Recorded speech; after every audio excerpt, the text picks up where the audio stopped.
Scotland's rich and varied landscape has drawn tourists from around the world for over 200 years, and by the end of the Victorian era, Scotland was a favourite summer destination. But what happened when the chill winds of winter began to blow and the tourists packed their bags and headed for home?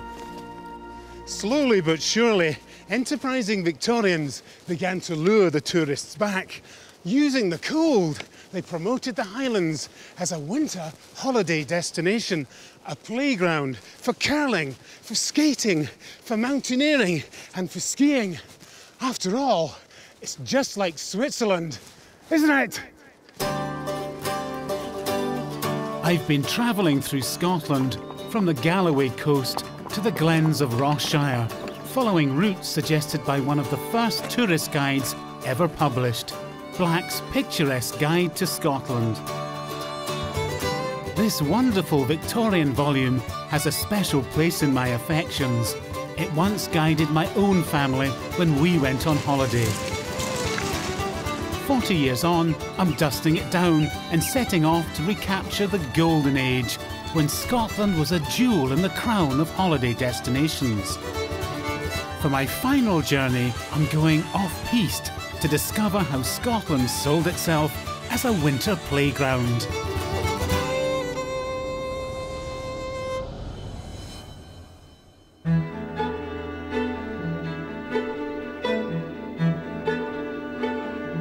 The last journey of my grand tour of Scotland takes me from the icy shores of the Lake of Mentieth through the snowbound Highlands to the summit of Britain's highest and most wintry mountain, Ben Nevis. Harsh winters were common in Victorian times, and Black's guide excitedly presents the tourist with some impressive statistics about the frozen north. The lowest temperatures recorded, -12 degrees Fahrenheit or 44 degrees of frost, were observed in the upper valleys of the Don and the Dee at Christmas 1860. Now, conditions like these seemed ideal for transforming Scotland into a tourist's winter wonderland. This is the Lake of Mentieth 2 years ago, when I was able to enjoy the thrill of playing on the ice, just as in Victorian times, when bitter frosts transformed its waters into a huge ice rink, allowing the ancient game of curling to take place. Famously, the Lake of Mentieth was once the venue for the great annual curling match called the Bonspiel. This national competition was last held on the lake in 1979. It was a splendid spectacle, and thousands came to thrill to the clash of stone on ice. To find out more about the history of the roaring game, I'm joining Bob Kelly on the lake, not to slide across the ice this year, but to ply its waters in a boat. Bob, it's a bit of a sad testament to climate change, isn't it, that we're out here on a boat instead of being on the ice? Well, isn't it just? Yes, it would be lovely to think we could experience the same conditions we had in 1979, but that's the way it is. But you were there in 1979? I certainly was, indeed, yes. Enjoyed every minute of it. It was just a fantastic day. We're talking about 600 teams, 2,500, 2,400 curlers.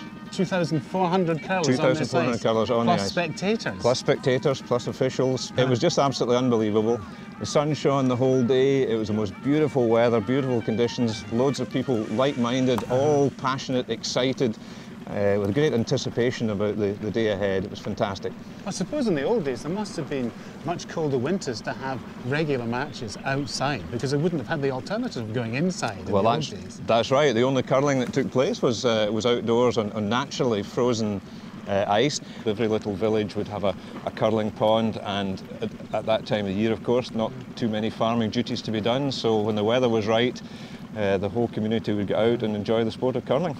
And how old is the sport? Well, there's a good question. I don't think anybody really knows how old it is. There is a stone in existence called the Stirling Stone, which is actually engraved with the date 1511, but nobody's absolutely sure whether that's genuine or not. But it certainly goes back probably just about as far as that, and maybe even further. Victorian tourists found the excitement infectious. There was a true ring of the national pastime about the whole affair. hissed the stone as it was sent skimming over the ice, loud and ceaseless were the cries of "Soup it up, man, soup it up" from the excited bystanders. Leaving Bob Kelly with his memories of colder winters and the roaring game, I set off into the Highlands, following a winter route described in all its frosty glory by an English tourist and travel writer, M.J.B. Baddeley, who came to Scotland in 1894. Baddeley was amazed by what he found on his tour. The landscape and the climate especially were unlike anything he'd ever experienced at home in England. In fact, he thought he'd found Switzerland. In his journal, he describes the wondrous winter landscape he passed through. "It is beautiful, with a foreground of hoar-frosted trees and the whole landscape chastened, as it were, by the soft transparency of the winter light, through which the mountains seemed objects of the sweetest dreamland. The effect was simply indescribable." But that was then. I'm retracing Baddeley's winter route in February. Now, February's normally the coldest month of the year, but the contrast in the weather conditions couldn't be greater. Whereas Baddeley experienced a winter wonderland, I've got rain and incredibly mild conditions. So mild, in fact, they're actually forecast to get up to 12 degrees today. So what's happened? What's happened to all the snow and ice that was going to transform the Highlands into a winter playground? To find out why the weather seems to have taken a wrong turn, I'm falling in step with climate expert Ian Cameron. If you look at the period from the Victorian age, actually going back the way a couple of hundred years, to a term that we call the Little Ice Age, the winters were undoubtedly colder and undoubtedly snowier and lasted longer. I mean, it's incredible. There's an account by a chap called Thomas Thornton. He was walking in the Cairngorms in 1786. And he was taking his friends, very well heeled, they were taking his friends for a picnic. Right. And it was a beautiful summer's day, 6th of August. They decided it would be more civilised if they went into Glenfeshie and went for a little stroll there. So as they were walking up, not at a particularly great altitude, they found a snowdrift that they deposited their champagne in to cool it for lunch. Brilliant. You know, so that's in August, I know, and that's exceptional. As part of his ongoing research into the Scottish winter, Ian has been surveying long-lasting snow patches in the mountains for several years. These summer snow patches are important indicators of climate change. Now in 1933 something happened which hadn't happened since 1829, and that all snow had vanished in Scotland. That's the first time it had been known. It was so interesting a subject, and it was so unusual that someone actually wrote a letter to the Times. It's a shock horror, no snow. Headline stuff, someone from the Scottish Mountaineering Club wrote a letter to the Times to say that for the first time in living memory, all snow has vanished from Scotland. And since that time, it's disappeared an additional 4 times. 1959, 1996, 2003, and then 2006. So the rate of disappearance and the frequency of disappearance is accelerating. Any sense of what might happen next winter, do you think? You know, we might get some snow next winter, we can look forward to putting our skis back on? Oh, I think so. I think that we'll have snow for a while yet. You know, people who've written the Scottish winter off, I think, are a little bit premature. If there's one thing we can be certain about the Scottish winter, is it's unpredictable. It certainly is unpredictable. I know that for a fact for this winter. The unpredictability of the Scottish winter seems to be an incontrovertible fact. The great walking enthusiast, the indefatigable Reverend Grierson, was no stranger to winter's icy blast, even on a summer ramble in the hills. Near the summit, the snow was quite blinding. We were quite benumbed and covered in icicles, so that a taste from the whisky flask was right acceptable. Nothing like a little fire in the belly to keep out the cold. Continuing north, my route follows the course of the old Oban to Glasgow railway line, which Blacks describes as one of the most beautiful in Scotland. This is Glen Ogle on the Oban line, which closed to trains in the 1960s. Since the 1990s, it's been part of a national network of routes enjoyed by cyclists and long-distance walkers alike. The Victorians were justly proud of their railway. It climbs steeply to the head of the pass in front of me, crosses several bridges, including this magnificent old viaduct, which has become something of a symbol to the golden age of steam travel. In Victorian times, railways were crucial to the development of tourism in the Highlands, both summer and winter. And early snow sports enthusiasts eagerly awaited the arrival of new lines to provide swift access to their winter playground. Soon, railway companies began using images of Scotland, looking like Switzerland, to sell their new routes to this winter wonderland. And where else would you go in the United Kingdom to find the perfect alpine climate but the Cairngorms, which is where my winter grand tour takes me next. This is Aviemore, ski capital of Scotland. Leaving the train here, the Victorian tourist was treated to striking views of the snowy Cairngorm Mountains. Black's guide sets the tone. From the huge, chill desert, totally uninhabited, rises the loftiest cluster of mountains in the United Kingdom. Whenever I see snow-capped summits, I feel the urge to put on my skis and head for the hills. But to get there, early seekers of winter fun had to walk or ride a horse. Now it's a lot easier. The Cairngorm Mountain Railway takes would-be sporting types like me deep into the heart of the Cairngorms in search of that essential winter holiday ingredient, snow. In Scotland, this is about as close as you can get to an authentic Swiss-style mountain railway experience. And like its alpine counterparts, it takes tourists in search of snow, just so they can slide back down again. The top station is well above 4,000 feet, and I'm struck by how busy the place is. It just goes to show the allure of sliding downhill is irresistible. Now, I sometimes think that the desire to slide on snow must be an instinctive thing, and it's one not just enjoyed by human beings. Once, when I was mountaineering in Norway, I watched a group of young reindeer clambering up a rocky ridge just to slide back down on their backsides. They were literally young bucks having fun and showing off. Now, sadly for me, I've got to the age when I'm too old to impress, and it's downhill all the way for me.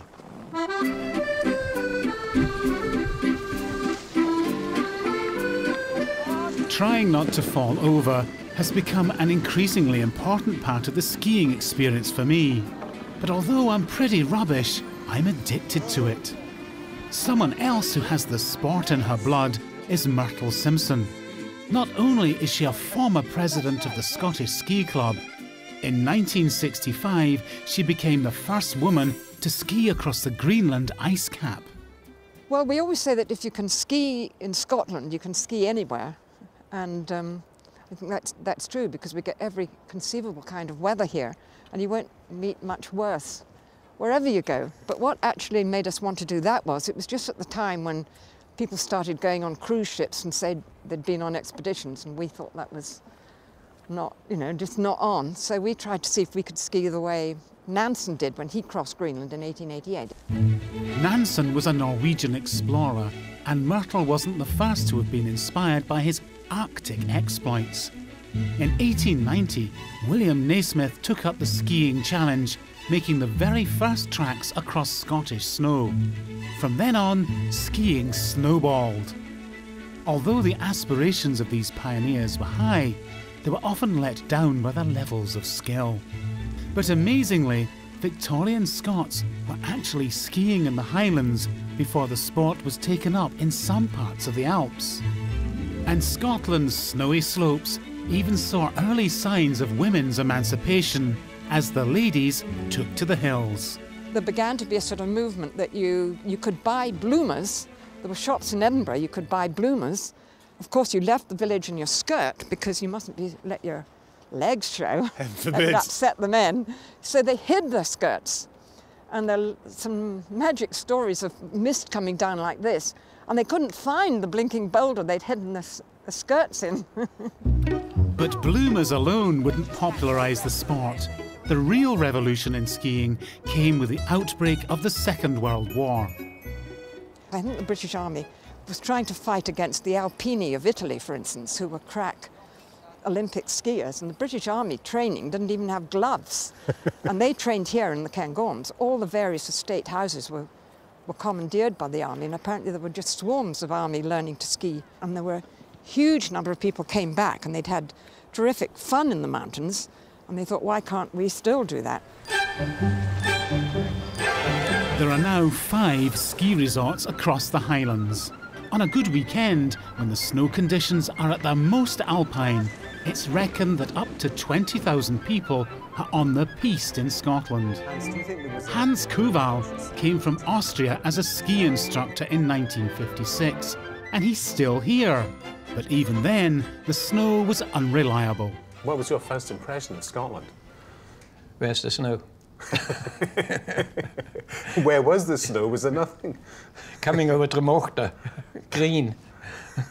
And I thought, oh dear, what I'm coming to, you know, sort of, did I make a mistake? It was a bad season. We travelled in that minibus from A to B, you know. But you were looking for snow? Yes. Little patches of snow where we could take our beginners and teach them to ski. In the early 60s, a ski lift was built in the Cairngorms. Now Hans and his clients no longer had to spend half a day walking uphill in search of snow.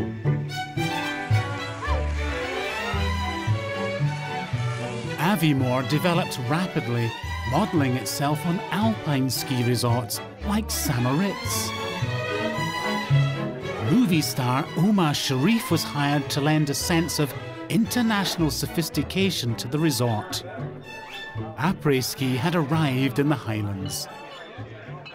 Do you think there was a very conscious attempt to try and create an alpine resort here in Scotland? Yeah, very much so, you know. But there was always difficulties and so on. But at one point it was running quite well, Aviemore. You know, especially when we got continental instructors in, you know, and they went into the bar, to the dances and so on, and you got that continental influence, you know, the different language and so on. Of course, one of the great continental features of skiing is glühwein, Yeah. which we have here. So I'd like to say thank you very much, Hans, and zum Wohl. Prost. Prost.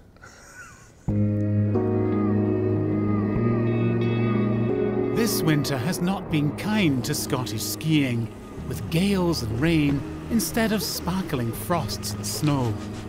But sometimes Highland weather can be truly Arctic. And as soon as photography developed, cameras were quick to capture the power of nature. Highland winters were a gift to early newsreels and competed in looks with Russia or Siberia for chilly bleakness. To get a fresh angle on this winter wonderland for myself, I'm taking a shortcut to my next destination by taking to the air. The view from 5,000 feet is impressive. This is the highest, coldest and most inhospitable region in the whole of Britain, where the high tops hang on to winter longer than anywhere else. In fact, it's so cold today that the microlite begins to freeze up, coating the airframe in a dangerous layer of ice.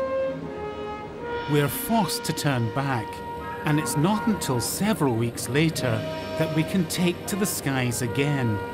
But this time, the snow seems to have vanished from all but the highest summits. It's the flight of a lifetime, with magnificent views of the mighty Ben Nevis, which I want to climb. Ben Nevis is a deceptive mountain. From most angles, it looks like a great rounded lump of a hill with its head forever in the clouds, but from the air it reveals its secret heart. The great corrie and cliffs riven with deep snow-filled gullies have been home to Scottish winter mountaineering since Victorian times. At 4,408 feet, Ben Nevis is the highest mountain in Britain, and it's up the gully below us that I hope to reach the summit. This won't be the easiest route up the Ben, but long before climbers arrived, tourists were making the long slog, walking a route that completely bypasses the spectacular cliffs. To make it even easier, you could hire a pony and guide to take you up, and in 1916, an almost effortless ascent was made when someone drove a car to the top. The tourist route proved so popular that a small hotel was built at the summit, offering rudimentary accommodation to weary walkers. But this is unadventurous stuff. Sporting gents wanted something more challenging for the weekend, and they found it in huge abundance on the mighty North Face. Having thawed out after my freezing flight, I'm meeting up with mountaineer and climbing guide Dave MacLeod. I want to follow in the footsteps of the early mountaineers, and Dave is going to take me on a classic winter route to the summit of the Ben. The great cliffs of the Ben are as close as we can get to the big rock faces in Switzerland and the Alps, and in winter they can be hugely challenging. It might be a small mountain in terms of height, but a winter climb on the Ben is a serious undertaking and ranks with the best in Europe. Slogging uphill for a couple of hours, we arrive at a small building known in climbing circles as the CIC Memorial Hut. So Dave, what's the story behind this hut? Because to be honest, it's the last thing I would have expected to see halfway up Ben Nevis. Yeah, you know, this is the CIC hut. It's the only hut of its type in Scotland, really. This kind of mountain hut high up in the corries is something that's quite popular in the Alps, but this is the only one we've got in this country. So this is our very own alpine hut. It is indeed, yeah. Here in an alpine setting. It is, yeah. It's been here since 1927. It was first built. So it's played a massive part in the history of climbing on Ben Nevis, but also in Scotland as well. An hour out from the CIC hut, Dave and I don helmets, crampons and ice axes and begin our climb in earnest. Okay Dave, we're just taking a wee breather. Yeah. And there are climbers all around us. But anyways, this is where mountaineering in Scotland really began, winter mountaineering especially. It did. I mean, the obvious reason why is because this holds so much snow and it totally transforms in winter. The gullies fill up with like tens of metres of snow and it forms ice that lasts for half the year. So it's obvious that climbers came here at first for training for the Alps, but then very quickly they could see that it had value and enjoyment in its own right, and they started to look at the routes on Ben Nevis especially as being obvious targets. Were the gullies some of the first routes that were developed? The big gullies of Ben Nevis were the first routes in the UK really, in winter, and you know, they were identified and picked off one by the climbers, and they were held in really high regard, and there was really a race for them among the groups of climbers there were, and this is in like the 1880s, 1890s. The climb Dave is taking me up today is called Gardyloo Gully, a classic that was pioneered in Victorian times by men dressed in tweed. But sadly for national pride, English climbers made the first impression on the Ben. In April 1897, 3 Englishmen climbed Gardyloo Gully for the first time, while another first ascent was made of Tower Gully, witnessed by John Begg. Up this with ropes, ice axes, came 3 members of the English Alpine Club. It certainly seemed a rash and foolhardy experiment, but their coolness and courage were rewarded after 6 hours of hard work by their reaching the summit in safety.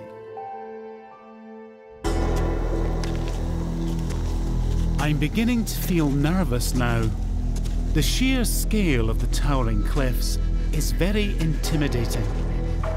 It's time to rope up and face down my fears. Where did it get the name Gardyloo Gully? Well, it comes from the Summit Observatory Hotel and Meteorological Station. Really? And to get rid of their rubbish, they would tip it over the edge. That's not very environmentally friendly, is it? So hence the call Gardyloo, which was what they used to shout in Edinburgh when they threw the rubbish and water out of the window.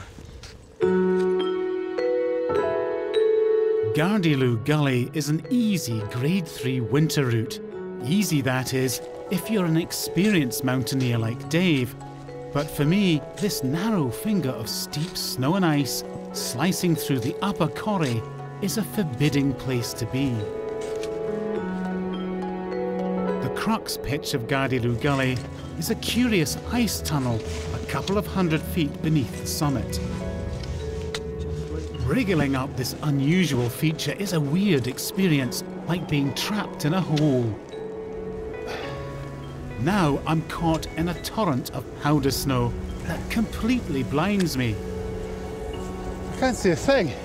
This is a brutal struggle and saps all the reserves I have even before I've got to the summit. Well, I'm out of the hole. There's a hell of a hole to be in, can tell you. Leaving me to regain my composure, Dave effortlessly scales the last pitch to the summit plateau, where he prepares to bring me up. Killing me. Absolutely killing me. But it's a struggle against tired and aching muscles. I feel so weak, I can barely find the strength to climb the last few meters in weather that's rapidly deteriorating. It's knackering. It's taken over 6 hours to get this far, and now the weather has completely closed in. As we make our way across the snow, we pass the ruins of the old weather observatory. Of the hotel that once offered a bed for the night, there's nothing to be seen at all. It'd be nice if it was still open. Could do with a pint. On the summit at last, my sense of achievement compensates for the lack of a view. I also recognise that I have Blacks to thank for the culmination of my winter grand tour. It was the first book to inspire me with a sense of adventure. It's taken me from the rock pools of Arran to the Solway Firth, from the glamour of Glen Eagles to the racecourses of Ayr, from the wilds of Rossshire to a winter wonderland on our doorstep. Scotland may not really be like Switzerland or the Alps, but maybe that's just as well. Scotland is Scotland after all, and should be understood and appreciated in our own right. This isn't just a beautiful country, it's magnificent. And as my old Blacks guidebook shows, there's nowhere else like it on earth.